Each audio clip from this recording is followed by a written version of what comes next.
8 years ago, I broke the heart of the boy I loved. Now, after 8 years overseas, Liam Hayes was finally coming home with his new girlfriend to meet his family. That same day, the hospital gave me its final answer. The cancer had won. There was nothing left to treat, nothing left to try. They sent me home with only time. When Liam saw my mother helping me into a wheelchair, a cold smile touched his mouth. 8 years, he said. And this is what became of you? You can't even walk anymore? Disgust laced every word. I only tugged the sleeve of my down coat lower, hiding the cluster of needle marks across the back of my hand. It's nothing, I said quietly. I fell and broke a bone, that's all. Liam gave a short, bitter laugh. In that case, I'm getting married soon. Why don't you come be my fiancé's bridesmaid? I smiled as if it did not hurt at all. No, thank you. I'm about to leave for somewhere very far away. Then I patted the back of Mom's hand, silently asking her to take me home. I had barely gotten home. Mom had just helped me into bed when Liam Hayes' mother came by. Margaret Hayes stood in the doorway for a long moment, looking at me as if she had rehearsed this conversation 100 times and still could not bring herself to start. Claire, she said at last, her face flushing with shame. I know I have no right to ask you this, but I need a favor. She stopped there. She did not need to finish. I knew exactly why she had come. It was the same reason she had come to me 8 years ago. Back then, the moment Margaret found out I had cancer, she rushed into my hospital room in almost the same state she was in now. I had not even had time to process the diagnosis. I was terrified, crying so hard I could barely breathe, when she dropped to her knees in front of me. Claire, I'm begging you. Please don't drag Liam down with you.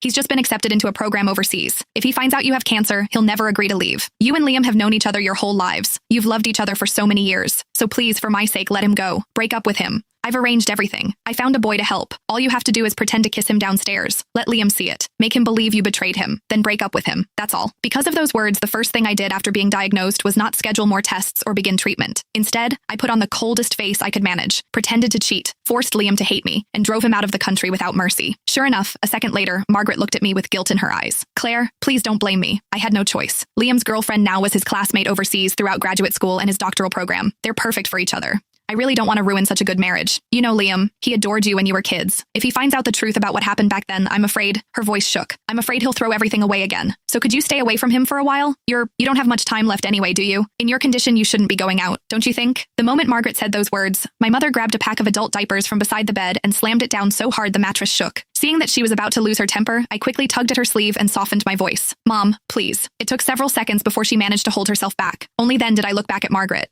I can promise I won't tell Liam what happened 8 years ago, I said calmly, but I can't promise I won't see him. No, I could not promise that. Because during all 8 years of surgeries, chemo, and hospital ceilings, there had never been a day when I stopped missing Liam. When chemotherapy became too much to bear, I would clutch the old photo of Liam and me until my fingers cramped. Some nights, that picture was the only thing that kept me from giving up. I went through more surgeries than I could count. Some minor, some so dangerous Mom signed the consent forms with shaking hands. More than once, I was rushed into the ICU and almost did not wake up again. Every time Mom stood beside my bed and shouted herself hoarse, Claire, have you forgotten? You said you were going to survive. You said you'd get better, go overseas and explain everything to Liam yourself.